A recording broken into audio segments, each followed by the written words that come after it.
오늘 함께 하실 하나님의 말씀은 로마서 1장 26절에서 마지막 32절까지 말씀드리겠습니다. 로마서 1장 26절에서 32절까지 말씀 우리 한 절씩 교독하겠습니다. 이 때문에 하나님께서 그들을 부끄러운 욕심에 내버려 두셨으니 곧 그들의 여자들도 순리대로 쓸 것을 바꾸어 영리로 쓰며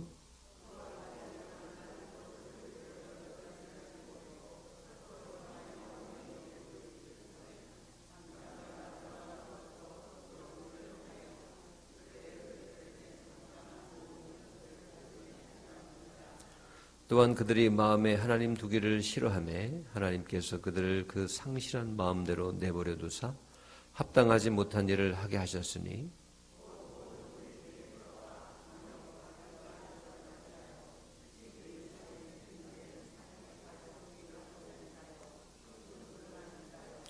비방하는 자요 하나님께서 미워하시는 자요 능욕하는 자요 교만한 자요 자랑하는 자요, 악을 도모하는 자요, 부모를 거역하는 자요,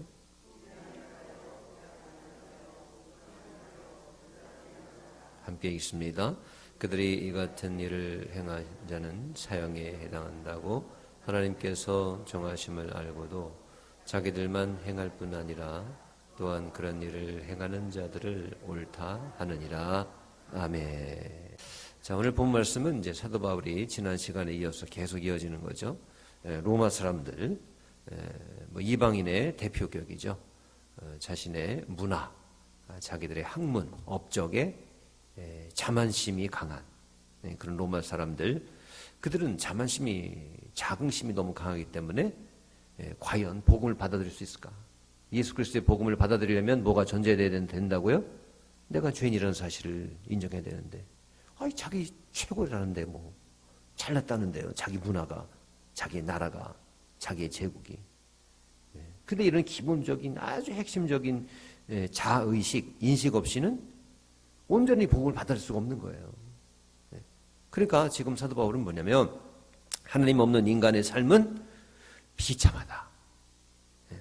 하나님 없는 인간의 삶은 죄인이다. 하나님께서 주장하시지 아니하시면 뭐가 주장한다? 죄가 주장한다. 우리 누구나 그럴 수밖에 없다. 이 사실을 오늘도 설명을 하되 더 깊이 예를 들면서 사도 바울이 설명하고 있는 것입니다. 그래서 다시 말해서 오늘 본문의 제목은 굳이 제목을 짓는다면 하나님을 부정하는 사람들이 가게 될 곳은 어디냐. 하나님을 부정하는 삶이 하나님께서 그냥 내버려 두셨을 때 하나님을 부정하는 삶이 가게 될 삶의 방향은 어디냐. 갈 곳은 어디냐. 이겁니다. 예. 여러분, 하나님께서 인간을 통제하지 아니하시면 그대로 놔둔다고 하면 스스로 잘할 수 있을까요? 스스로 바를 수 있고, 스스로 지혜롭고, 스스로 선하고, 스스로 질서 있고, 스스로 인격적일 수 있을까요? 아닙니다. 하나님을 떠나서는 결코 우리 스스로가 우리 자신을 선하게 만들 수가 결코 없습니다.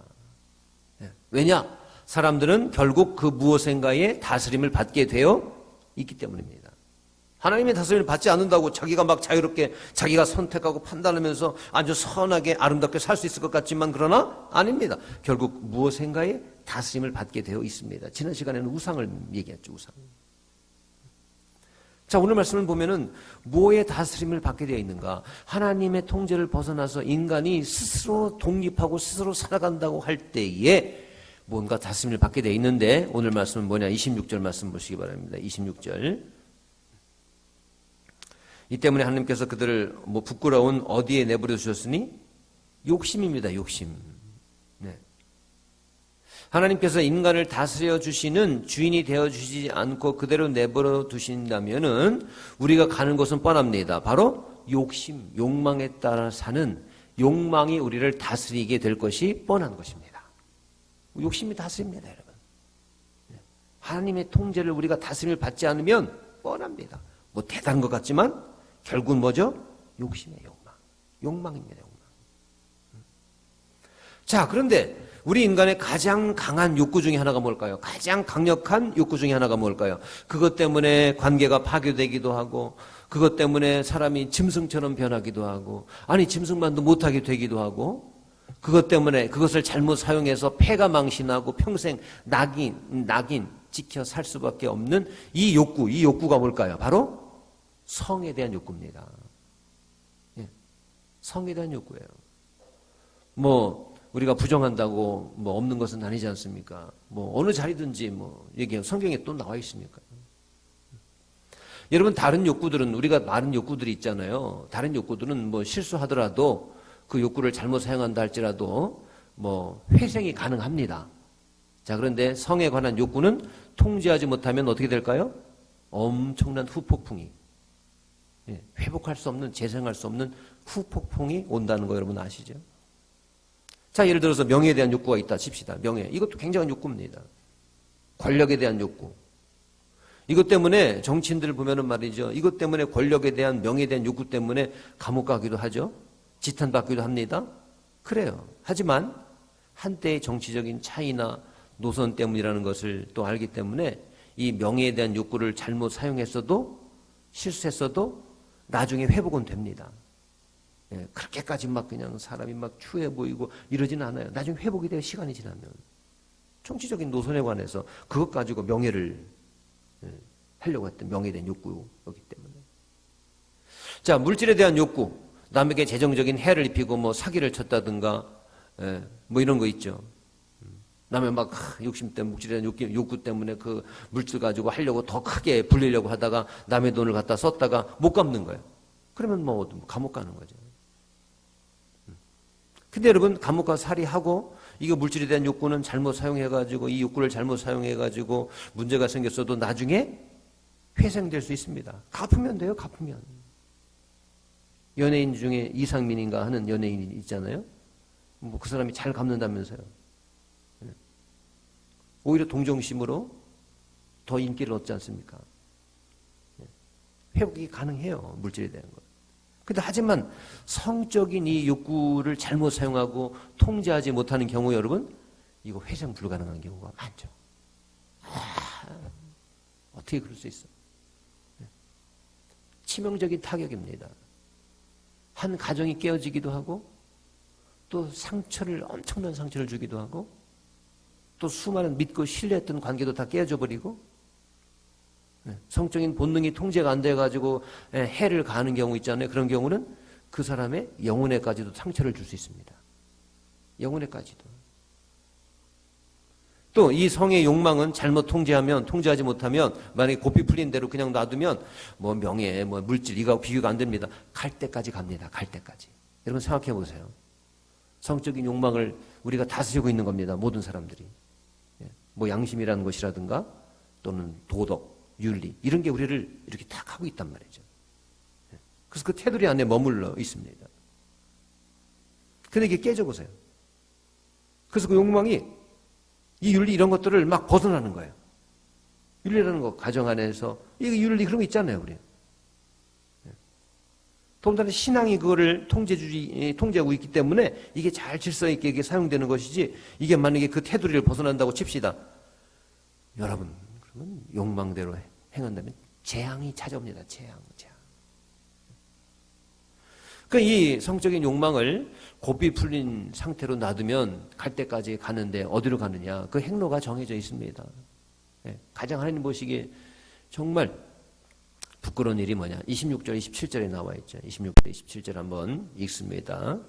시작. 이 때문에 하나님께서 그들을 부끄러운 욕심에 내버려 두셨으니 곧 그들의 여자들도 순리대로 쓸 것을 바꾸어 영리로 쓰며 그와 같이 남자들도 순리대로 여자 쓰기를 버리고 서로 향하여 음욕이 부릴 듯하며 남자가 남자와 더불어 부끄러운 일을 행하여 그들의 그릇됨에 상당한 보응을 그들 자신이 받았느니라. 자, 무슨 얘기죠? 순리대로 행하지 아니하고 이 욕망을 놔두면 갈 때까지 갑니다. 그래서 어디까지 가느냐?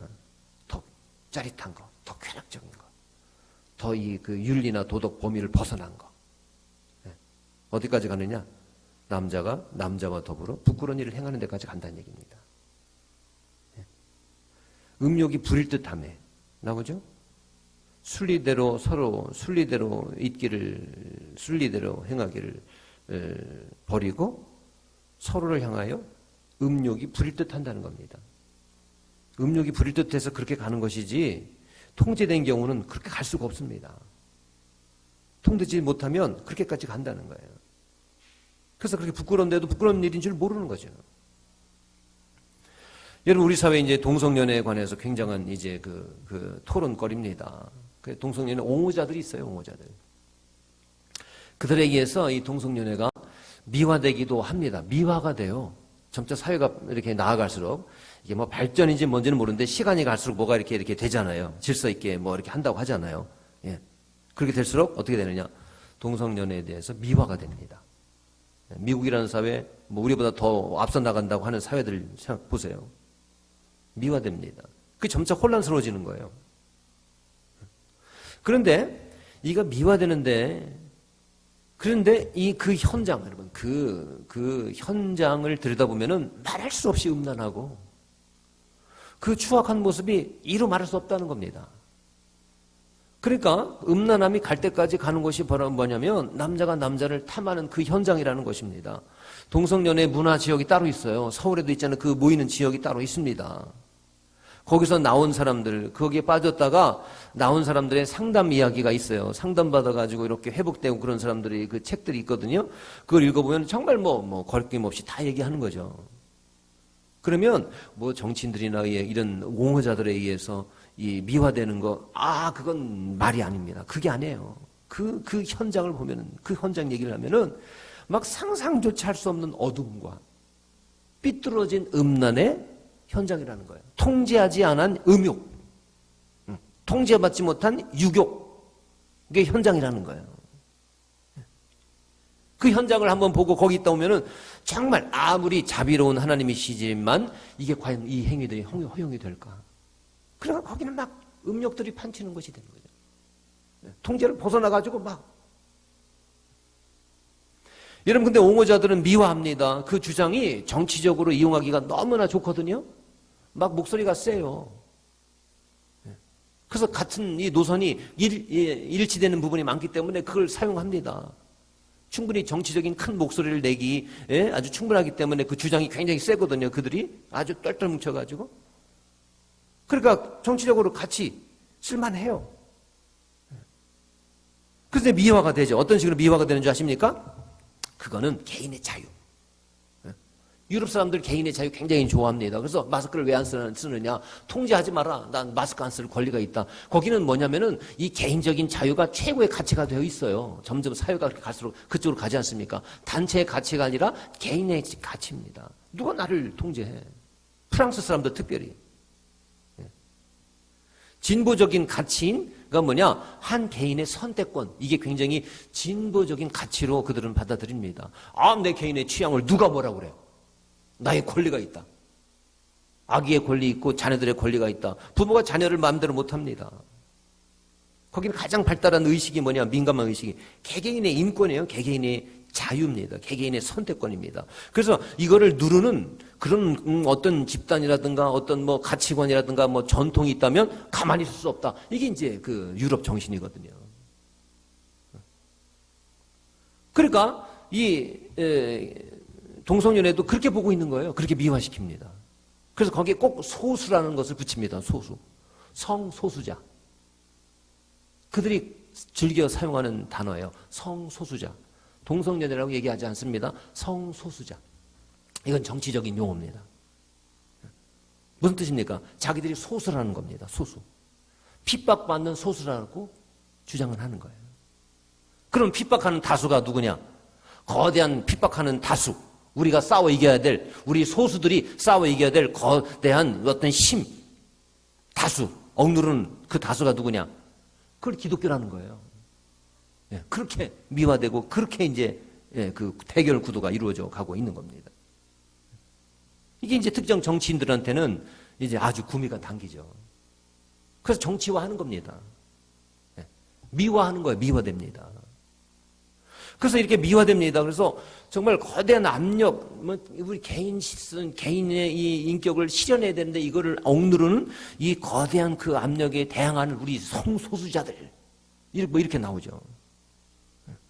그게 정치화됩니다. 그리고 미화가 됩니다. 이 얘기를 자꾸 듣다 보면은 현대사회가 점점 가면 갈수록 어떻게 될까요?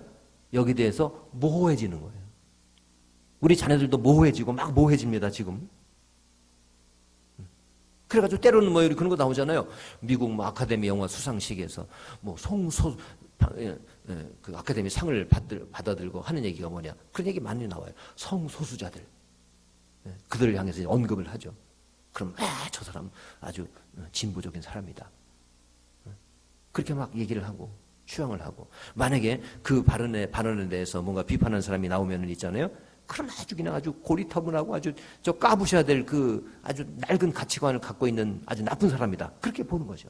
그렇게 점점 가버리죠. 그래서 막 숙연해집니다. 성소수자들에 대한 발언을 한번 배우들이 하면 아주 숙연해집니다. 그게 가치화돼 있어요. 미화돼 있어요. 사회가 점점 갈수록 어떻게 되는지 보세요. 우리나라도 지금 그렇게 갑니다. 제도 이런 모든 것들이 어떻게 되느냐. 소수 앞에서 이게 법적으로 가면 있잖아요. 법이 점점 막 개선된다고 하잖아요. 그게 좋은 방향인지 나쁜 방향인지 모르지만 자꾸 개선되는데 어느 방향으로 가느냐. 소수에 대해서 갑니다. 소수를 향해서 갑니다. 그러니까 소수하고 이렇게 하잖아요. 그러면 소수 앞에서는 어쩔 수 없습니다.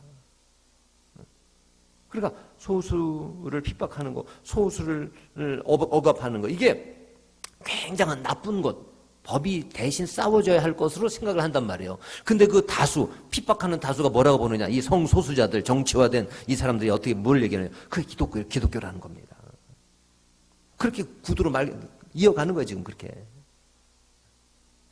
하지만 그 실체는 뭐냐? 그렇게 미화되어 가고 사회 속에서 뭐 그렇게 숙연해지고 그게 하나의 가치가 되어 있거든요. 소수자를 대조해내는 가치로 되어 있거든요. 근데 그 들여다보면 그 실체는 뭐냐?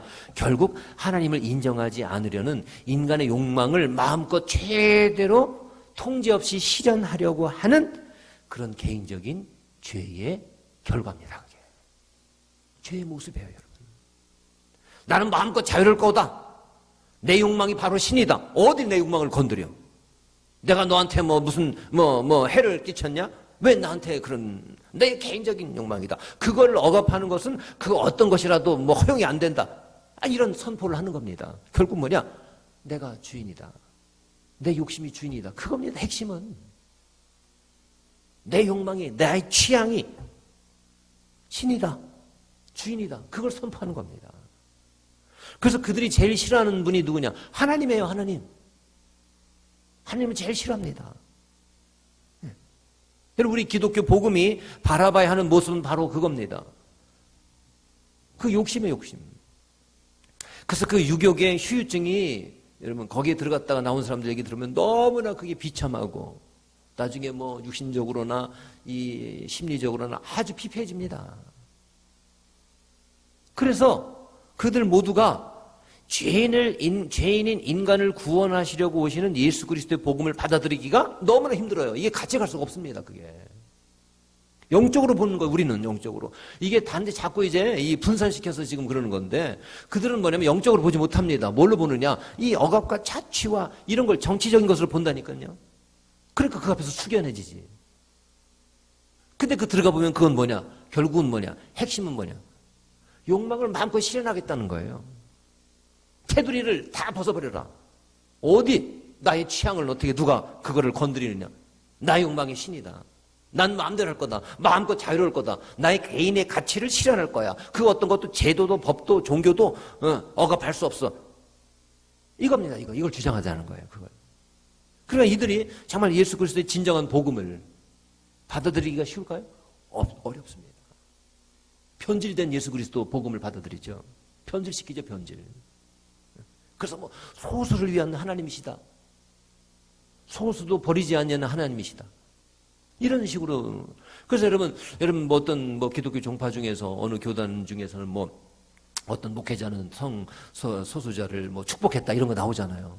그 사람의 논리가 뭔지 아십니까? 이런 영적인 것 보는 것보다는 뭘 보냐면 억압받는다는 거예요. 하나님은 소수도 사랑하신다.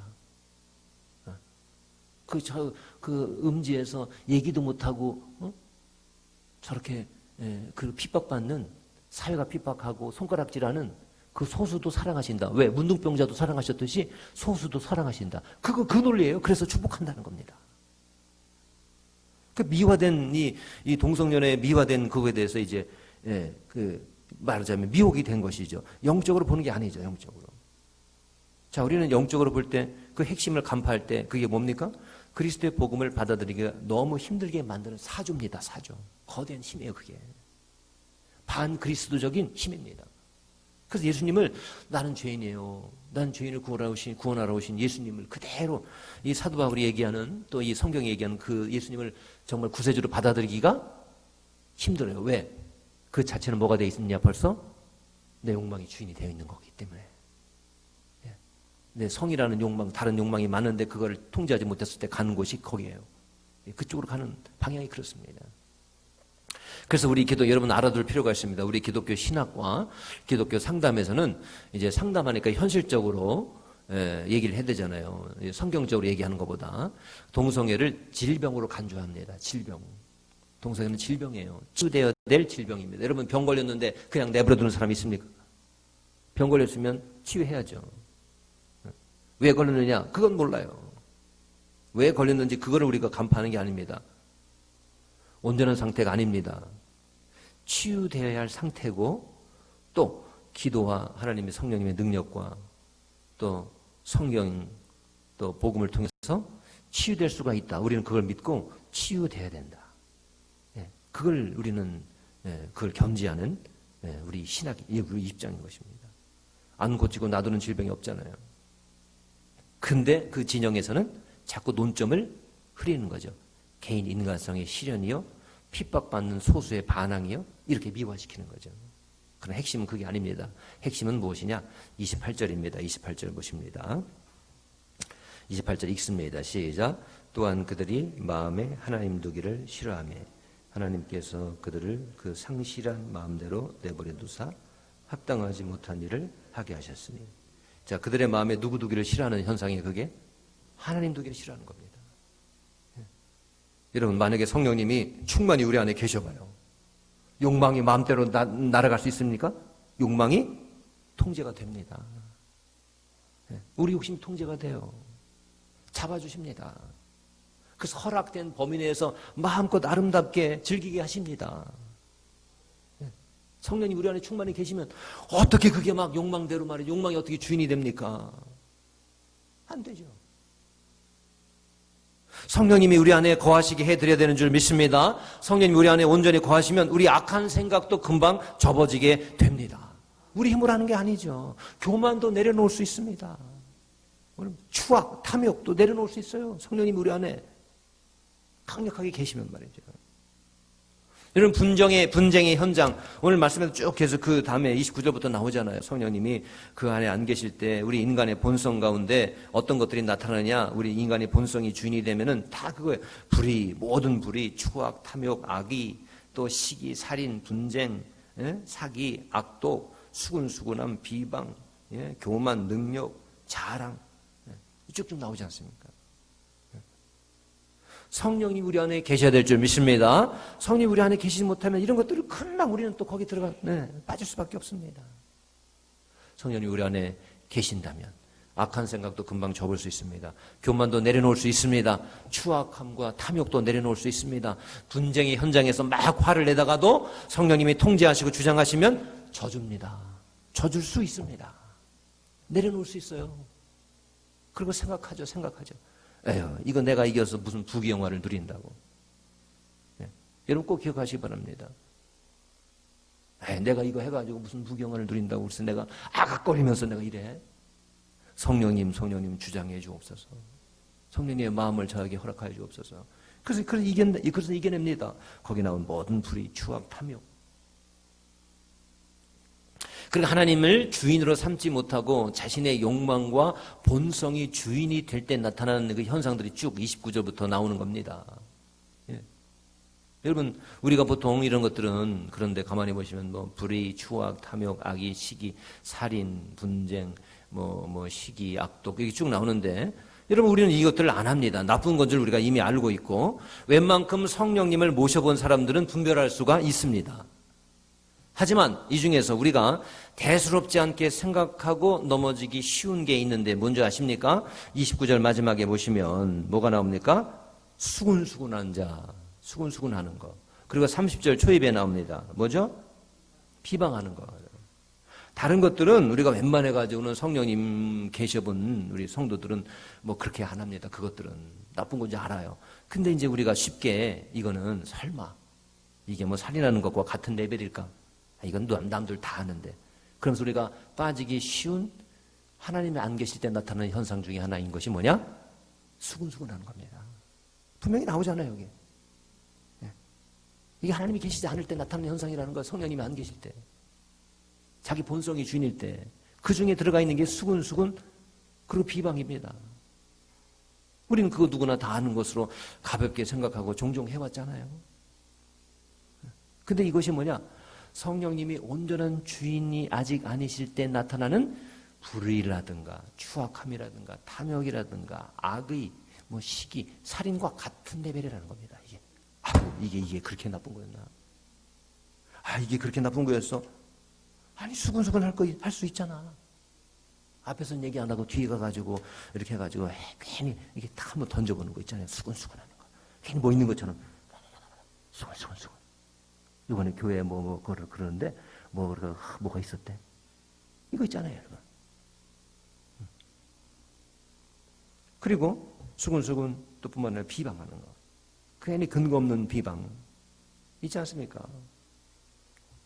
삶으로 드러나는 믿음이라는 책에 나오는 이러한데 한 농촌 교회가 있었습니다. 농촌 교회는 이렇게 일꾼도 부족하고 예전의 이야기이긴 한데 그래도 농촌은 사람들이 적으니까. 근데 이제 한 여집사가 있는데 교회에 여집사가 주동이 되어가지고 다른 여집사를 막 비방하는 거예요. 막 소문도 내고 있잖아요. 근데 이유가 뭐냐? 이 여집사가, 이 말을 만들어낸 이 여집사가 자기가 보기에 자기가 지금 그 다른 여집사, 모든 면에서 자기보다 나은 것 같은 거예요. 모든 면에서. 그 여집사는 얼굴도 자기보다 이쁘고, 집에 가보니까, 구역 예배 하러 이제 집에 이제 가보니까 살림도 아주 잘하고 있고, 재능도 많아가지고 교회에서 뭘 맡아도 막 할 때마다 교인들이 막 칭찬하니까 그게 싫은 거예요, 그게. 그래서 꼴보기 싫은 거예요, 그게. 나보다 잘하니까. 그래가지고 그게 싫어가지고 그냥 그 여집사를 헐뜯고 다녔어요. 아주 안 좋은 소문을. 여러분 뭐 있는 것처럼 이렇게 해보세요. 잠깐 와봐봐. 나 너한테만 얘기하는 건데, 글쎄. 이렇게 해보세요. 이거 뭐 진짜 있나? 자꾸 해보세요, 그게. 그 여기저기서 헐뜯고 다녔어요. 좋지 않은 소문도 막 퍼뜨리고. 그 충성스럽던 그 여집사가 도저히 교회에 다닐 수가 없는 겁니다. 그 지경이 됐어요. 그래서 울면서 어느 날 목사님을 찾아와가지고 그 사정을 얘기하고 제가 이런 소문이 들어가 다 얘기하고 저를 보면 이상한 눈으로 바라봐요. 쫓아다니면서 다 해명할 수도 없고 교회 못 다니겠습니다. 저 이사 가겠습니다. 그 이사 갔대요. 이사 갔대.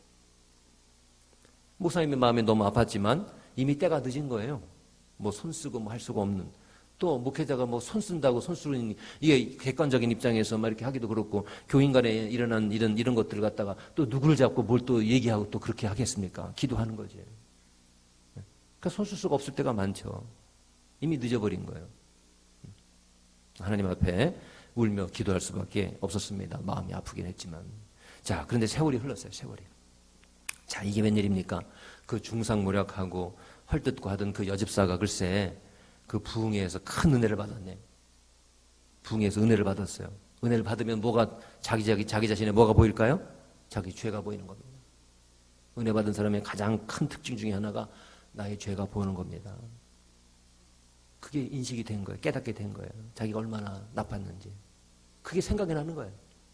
은혜 받으면서 막 은혜 받아가지고 그 막 회개하면서 기도하고 눈물을 흘리면서 기도할 때 뭘 하나님이 보여주시느냐? 자기의 그 죄를 보여주시는 거예요. 그 잘못을. 회개하지 않을 수가 없었던 겁니다. 하나님 앞에 다 회개하고 그리고 어떻게? 그 목사님, 담임 목사님 찾아갔어요. 얘기하니까 이미 그 모든 것들을 다 알고 있었잖아요. 그 눈물을 흘리는 그 회개하는 그 여집사님에게 한 가지 일을 시켰다는 거예요. 그 집에 가가지고 닭털, 뭐 닭 많이 키우니까 닭털이 이제 뽑아지고 막 하잖아요. 닭털을 한 움큼, 닭우리에서 다 한 움큼 뽑아다가 온 동네에 뿌려오라. 뿌리고 오십시오. 뿌리고 오십시오. 그 이상한 주문이다. 뭐 이런 얘기를 하시나.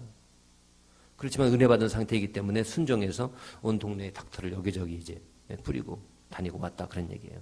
그런 다음에 이제 목사님이 하는 얘기가 뭐냐. 이제 그 닭털을 다시 주워 오십시오. 온 동네를 다녔지만 그 닭털이 그대로 남아있습니까? 바람에 날리고 흩어지고 닭털 몇 가닥.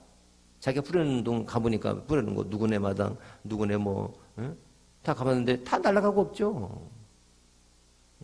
몇 가닥밖에 주울 수가 없었다 그런 얘기입니다. 다 흩어져 버렸어요. 자, 그렇게 몇 가닥 수고하고 돌아온 그 집사님에게 이 목사님이 이제 이렇게 얘기합니다. 집사님이 주님께 회개했으니 주님은 반드시 용서해 주실 겁니다. 그러나 집사님이 떠난 그 집사님의 마음에 입힌 상처는 영원히 남고 다시 주워 담을 수 없음을 기억하십시오. 왜 주워 담을 수 있겠어요? 가가지고 자기가 그 사람 앞에서 회개하고 그런다고 그 정상을 다시 되돌려 옵니까? 뭐 비디오 같은 거 되감기 하면 막 해가지고 처음으로 오잖아요. 그렇게 될 수 있을까요? 다 되돌립시다. 내가 회개할 테니까. 그래가지고 그 옆사람이 또 상처도 다 회물고 다시 뒤로 빠꾸빠꾸 돌아와가지고 자기 교회로 와가지고 예전처럼 같이 신앙생활 할 수 있을까요? 그게? 돌이킬 수가 없는 거예요. 주워 담을 수가 없는 거죠. 자, 무슨 얘기입니까? 물론 여기에 쭉 성경에 오늘 나온 죄악들 진정으로 회개하며 하나님께 나온다면 분명히 용서받을 수 있습니다. 하지만 우리가 맺은 관계 속에서 우리가 우연히 또 다른 것들은 모르겠지만 우연히 행했던 수군수군하는 거, 비방한 거 이게 한 영혼 한 사람의 상처를 깊이 준다는 겁니다. 그래서 그 관계가 깨어지고 또 후유증이 오랫동안 사라지지 않고 남는 그 일을 우리는 무심결에 교회 다닌다는 명목하에서 하다가 행할 수가 있다는 것이죠. 이게 하나님 보시기에는 모든 불의, 추악, 탐욕, 악이 가득한 것과 같은 레벨이라는 것입니다. 실수하기 딱 좋은 것 중에 하나가 바로 이거라는 거예요. 제일 좋은 것은 범하고 회개할 수 있습니다. 하나님께서 회개하면은 또 용서해 주십니다. 그 제일 좋은 것은 이걸 범하고 나서 회개하는 것이 아니죠. 늘 성령님 모시는 일에 민감해서 우리가 그런 일에 처음부터 가담하지 않는 거죠. 그게 제일 좋은 거죠. 그러니까 항상 성령님 나를 주장해 주옵소서. 왜? 이렇게 하기가 쉬운 거예요. 깜빡 잘못하다가 말이죠. 수근수근하기가 쉬워요. 괜히 근거도 없는데 왜? 우리의 본성이 발동하는 겁니다. 우리의 악한 본성 중에 하나가 뭡니까? 저 사람이 좀 안 됐으면 좋겠어요. 근데 나보다 잘난 거예요. 저 사람 좀 어떻게 안 될 수 없나? 이거 어디서 나오는 겁니까 이게? 이 마음의 근본 출처가 어딜까요? 하나님이실까요? 아니에요. 아유 저거 좀 안 됐으면 좋겠어. 왜 이렇게 나보다 잘해? 아유 저거 한번 꼭 주워받고 싶겠어. 그래가지고 근거 없이 괜히 말이죠. 이 수근수근대고 또 누군가를 뒤에서 비판하고 이거 우리가 쉽게 생각하지만 아주 나쁜 하나님 모실 때는 이 아주 나쁜 게 보통 나쁜 게 아니라는 것입니다. 주워 담을 수 없는 그런 지경까지도 갈 수가 있다 그런 얘기예요. 우리 신앙생활하면서 이게 알게 모르게 이런 것들을 많이 하나님 앞에 우리가 알게 모르게 지은 죄를 용서해 주옵소서. 그 중에 하나가 이런 걸 겁니다. 사랑하는 여러분, 이제부터는 우리가 꼭 기억하시기 바랍니다. 수군거리는 것, 말로 남을 뒤에서 비방하는 것, 말로 내가 그 사람한테 뭐 때린 것도 없어요. 말로 한번 했을 뿐인데 그까짓 것 아닙니다. 이런 것까지도 실상은 하나님 보시기에 나쁜 죄악의 모습이라는 것을 여러분 우리 꼭 기억할 수 있기를 바랍니다. 여러분 실수하지 않도록 우리의 혀를 통제할 수 있기를 주님의 이름으로 축복합니다. 혀를 통제 잘해야 합니다. 우리 신앙인들은 자칫 잘못하면 말쟁이가 되기가 쉬워요. 말쟁이가 되기 쉽습니다. 그래서 항상 기도 제목이 그래요. 하나님 말하는 거 잘 실천하는 말쟁이가 되지 않게 해주옵소서. 우리 혀를 잘 통제할 수 있기를 주님의 이름으로 축원합니다. 오늘 하루도 결론입니다. 성령님을 우리 주인으로 제대로 모셔야 합니다. 통제해달라고 여러분.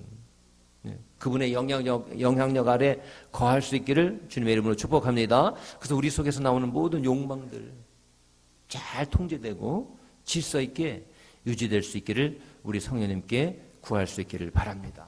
여러분 오늘도 살아가시면서 분노할 현장이 있을 수 있어요. 막 화가 나. 그럴 때 어떻게 해야 될까요? 성령님 강하게 오시옵소서. 나의 온전한 주인이 되어 주옵소서. 그렇게 선포하고 기도하실 때 온데간데 없이 사라지게 될 줄 믿습니다. 분노가요, 분노가. 막 미움이 생겨요, 미움이. 막 불안함이 생겨요. 그때 어떻게 선포합니까? 성령님 내 안에 더 강하게 오시옵소서. 나의 온전한 주인 되어 주시옵소서. 내가 주님의 영향력 아래에 들기를 원하나이다. 욕망이 나의 주인 되면 안 됩니다. 그게 막 통제를 벗어나서 막 활개치면 절대로 안 됩니다. 성령님 내 안에 더 강하게 오시옵소서. 나의 온전한 주인 되어 주옵소서. 여러분 오늘도 살아가시면 오늘도 하루 동안 꼭 100번 외치시기 바랍니다. 속으로라도 100번. 뭘 외치냐? 성령님 내 안에 더 강하게 오시옵소서. 나의 온전한 주인 되어 주시옵소서. 여러분 100번 한번 외쳐보세요. 기도는 꼭 기도의 자리에 앉아가지고 눈만 감고 하는 게 기도가 아닙니다. 성령님 가면서 성령님 내 안에 더 강하게 오시옵소서. 나의 온전한 주인 되어 주옵소서. 오늘도 뭐 사업의 현장, 직장의 현장, 사람들 만나는 현장, 또 여러 가지 화나는 현장 있잖아요. 막 분노가 생겨요. 막 못 견디겠어요. 막 아주 막 분노가 심합니다. 그럴 때 어떻게 해야 됩니까? 우리가 분노대로 그냥 통제하지 못하고 그냥 나오는 것이 아니라 성령님 내 안에 더 강하게 오시옵소서. 나의 온전한 주인 되어 주옵소서. 오늘도 여러분 성령님이 주인 되시는 하루가 될 수 있기를 주님의 이름으로 축원합니다. 기도하겠습니다.